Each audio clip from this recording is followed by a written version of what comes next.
Malan, la soixantaine révolue, a été déguerpie de son quartier à Makori en 1999 dans le cadre du projet de construction du pont Henri Konan Bédié. Dans la même année, il a été relogé par l'État de Côte d'Ivoire à Aliodan, dans la commune de Makori, dans cette villa de 5 pièces où il vit avec sa famille. De 1999 à ce jour, Malan ne détient aucun titre foncier, un document dont il disposait pourtant dans son ancienne résidence. Une situation préoccupante pour lui. En nous relogeant, on nous a construit nos maisons et le titre foncier devait suivre. Malheureusement, jusqu'à aujourd'hui, le titre foncier, on ne l'a pas encore eu. Malgré toutes les démarches que nous avons faites. Eh bien, on n'a pas encore eu le titre foncier. Et c'est notre inquiétude. 66 autres familles vivent la même situation que Malan et attendent toujours le titre foncier. Ça fait presque 20 ans que je suis retraité. Je vais au village, je viens à cause de ces papiers-là. Parce que mes enfants sont ici, il ne faudrait pas qu'on les chasse demain.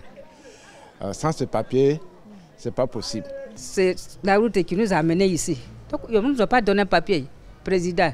On lui demande pardon. Il n'a qu'à nous donner nos petits papiers là pour qu'on soit heureux avec nos enfants. Si je ne suis pas là demain, je donne ça à mes enfants. Ils sont là, on ne peut pas les emmerder.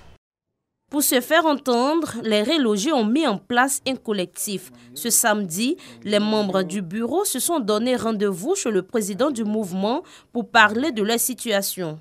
Nous sommes inquiets, nous qui sommes un peu plus jeunes. Et ça va être vraiment compliqué parce qu'on n'a pas été témoin des négociations. Et c'est pour cela que cette situation de crise est importante.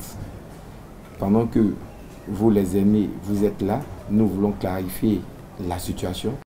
Au ministère de la Construction, le sujet est bien connu. Selon Michel Kakou, sous-directeur de l'appui au projet urbain, il faut présenter un dossier technique, ensuite constituer un syndicat reconnu pour faciliter le traitement du dossier. On les a rencontrés plusieurs fois.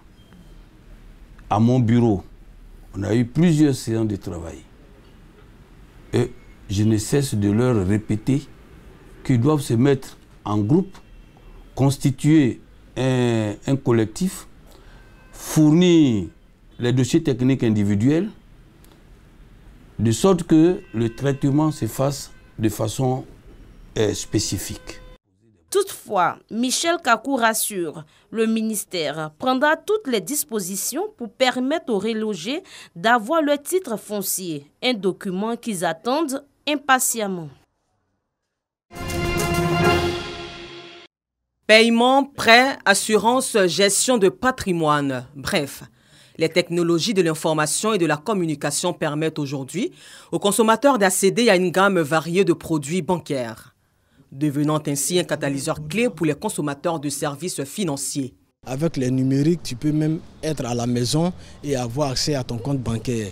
Tu n'es même plus obligé de te déplacer, aller voir comment dirais-je, ton gestionnaire ou sinon ta gestionnaire. Avec le téléphone, avec le smartphone, tu es à la maison et du coup, tu peux effectuer tout de suite des opérations. Que tu sois même au champ, que tu sois même au service, tu es occupé. Je pense que c'est cela l'évolution, c'est cela l'avantage vraiment du numérique.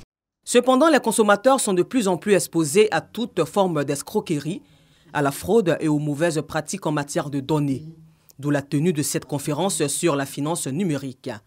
Animée par le responsable des questions contentieuses à l'autorité de régulation des télécommunications, Roger Kofi invite les consommateurs à la vigilance tout en donnant des pistes de solutions. Il a demandé aux usagers, après mes écoutes, d'éviter de répondre aux questions de l'interlocuteur. Soit il coupe le téléphone pour demander un rappel et puis il contacte le service clientèle de l'opérateur en question et il s'assure que est-ce que effectivement l'appel vient de cet opérateur-là. À côté, ce qui est demandé, ce qui est vraiment pratique, c'est d'éviter de communiquer son code à l'interlocuteur qui l'appelle à la suite des transactions qu'il aurait effectuées. Invitée par la Fédération des réseaux ivoiriens de consommateurs, cette conférence sur la finance numérique s'inscrit dans le cadre de la Journée internationale des droits des consommateurs. Une journée qui se tient chaque 15 mars. Elle a été également l'occasion d'interpeller les autorités sur l'épineuse question de la cherté de la vie pour le bonheur des consommateurs.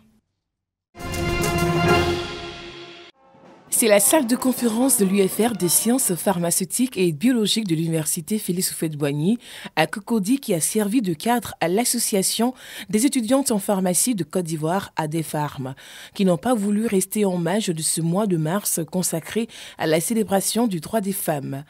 Le but de cette cérémonie, promouvoir l'excellence et le leadership féminin en pharmacie. Je me sens fière. Aujourd'hui, nous avons la chance, étant femmes, d'être dans ce milieu-là, assez nombreuses, qui excellent. Nous ne pouvons être que fiers. La jeune génération d'étudiantes en pharmacie a été entretenue par les enseignantes à travers une conférence avec pour thème l'importance de la femme dans le secteur pharmaceutique. Nous avons choisi le 8 mars pour distinguer pas les meilleurs étudiants, mais les meilleures étudiantes. Et nous avons voulu marquer cette journée-là avec nos jeunes filles qui font du bon travail et que nous voulons encourager à pouvoir continuer dans ce travail-là. Le premier rôle de l'étudiant, c'est d'étudier, d'être assidu au cours, de travailler pour réussir. Motiver les étudiantes en pharmacie à la culture et à la pérennisation de l'excellence dans le domaine. C'est dans cette lancée que les meilleures étudiantes ont reçu des prix d'excellence. Nous les femmes, nous avons le pouvoir, nous avons la capacité. Et quand nous avons la capacité, nous pouvons faire toutes choses. Donc il ne faut pas avoir peur du milieu scientifique. C'est un milieu comme tout autre. S'il y a des personnes qui ont réussi à passer par là et à exceller, nous aussi nous pouvons le faire. Je suis vraiment contente d'être majeure de ma promotion parmi les filles. Et là vraiment c'est un honneur pour moi. Créée en 1995, l'Association des étudiantes en pharmacie de Côte d'Ivoire comprend aujourd'hui plus de 400 membres. Le lundi 7 mars 2022 restera à jamais gravé dans l'histoire de l'orphelinat de garçons de Bergerville. L'établissement vient de bénéficier des terrains de basket d'une superficie de 2400 mètres carrés. C'est un don de Moussaï Oudjuri, actuel manager général des Raptors de Toronto.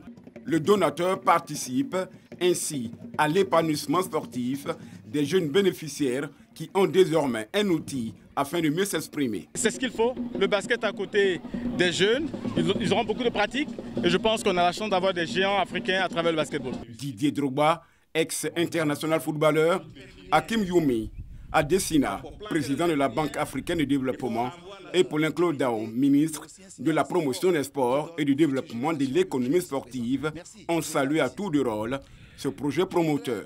Tout ça c'est pour la jeunesse et ça doit inspirer tous les champions que nous sommes et à travailler vraiment main dans la main. Nous avons la chance d'investir à cette jeunesse afin qu'ils deviennent les prochains Mutombo Dikembe. Que votre avenir devienne un avenir plus brillant. Et que vous aussi deveniez les géants de l'Afrique. À partir d'aujourd'hui, qu'on plante cette sémence ici, c'est une sémence d'espoir. Merci pour cette initiative d'implanter en Afrique, par un retour en Afrique, d'activités pour amener les jeunes à prendre conscience qu'ils peuvent eux aussi, à travers le sport, avoir un avenir. Après la coupure du ruban, Moussaï Oudjuri a été fait chef de tribu. Avant de mettre un terme à la cérémonie, quelques ateliers ont été organisés à l'endroit des futurs champions grâce au concours d'experts venus de divers horizons.